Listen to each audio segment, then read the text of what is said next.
Hey everyone, welcome to Crystal's Literary Lounge. I'm Crystal, this is my channel, and today I wanted to discuss with you Spare by Prince Harry. I actually took a step out of my comfort zone and thought I would read something different while I was in between books, and I was waiting for my next book that I really wanted to read to come in. And I got this book from the library. I thought I'd check it out, just see what was going on. And I some thoughts on it. It's actually really well written.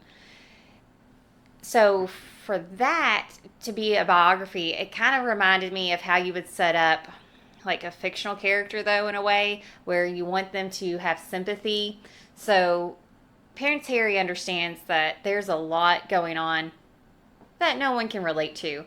But there are different things that have happened to him in his life that you can relate to. So whenever something happens and he's describing the scene and he's describing everything that's going on, he also makes sure that if there's something that happens that we don't understand and can relate to, oh, him living in a palace, but we can relate to, oh, it's our parents tucking us into bed at night or giving us a kiss.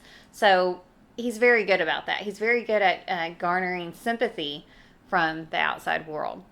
Things that throughout the whole book, the death of his mother really affected him his whole life.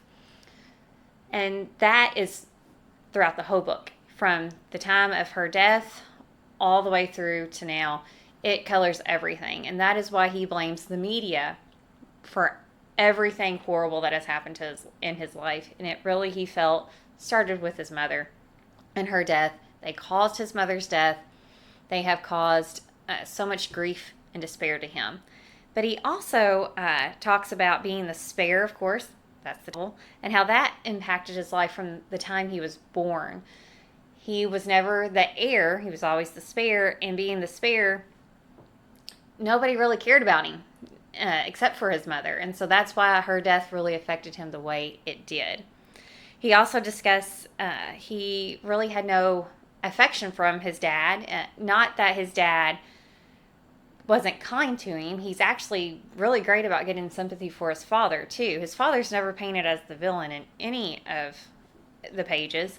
He always discusses how his dad did the best he could, but his dad's childhood was not a good childhood. Basically, from the time his dad was like 3 years old, his mother was gone. The queen was gone. And when she was around, she was treated as the queen, even behind closed doors.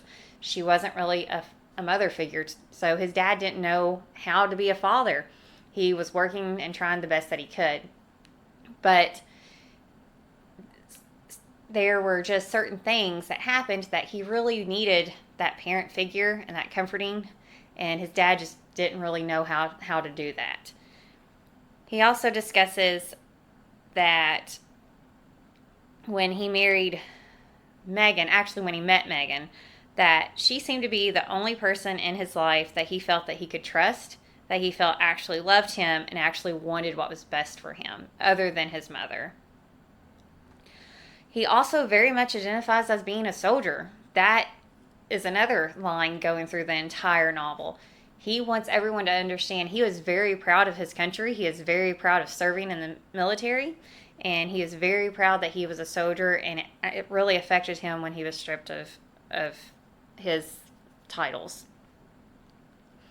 Some things that I thought were interesting, though, whenever he was discussing Camilla, he kept giving her like backhanded compliments. It was like, oh, she's not really this horrible stepmother. But at the same time, he blames her for his parents' marriage imploding.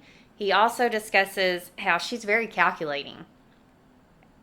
So he says she played the long game, which included the crown.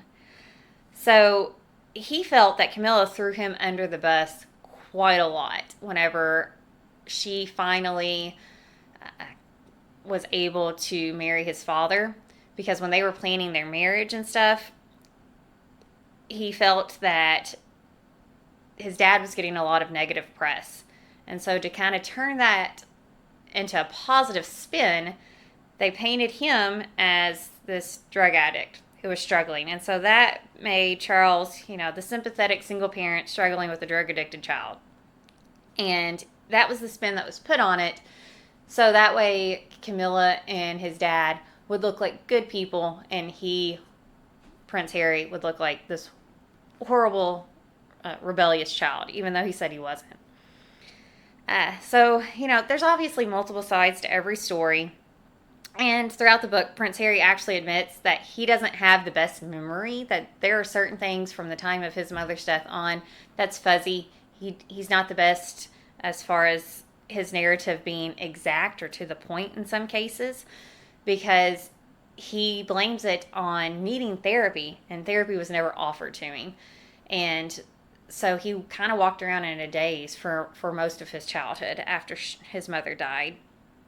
So overall, I thought it was a good read, and if you like biographies, I think you'll enjoy it. And if you could, I would really appreciate it just to go ahead, give me a thumbs up, and subscribe to the channel so you can get more content from me. Thanks.